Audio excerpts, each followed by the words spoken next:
చక్కనమ్మ పైడి బొమ్మ తేనె నవ్వుల జాబిలమ్మ లేని సాకులు చెప్పకమ్మ పట్టువోణి కట్టవమ్మ నాన్నయదపై నిన్నటిదాకా అల్లరి ఆటలు ఆడినా చిన్నారి తల్లి లేత భుజములు నేడు చీరలు మోయునా చెల్లో తురిమెను మంచి సంపంగులు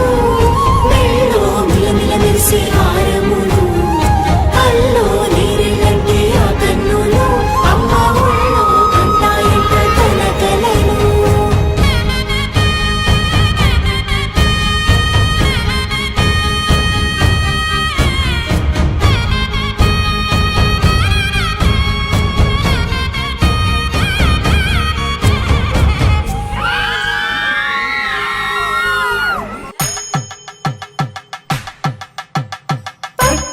కాంచి అని కనిపెట్టు తల్లి కామాక్షి పంపించేది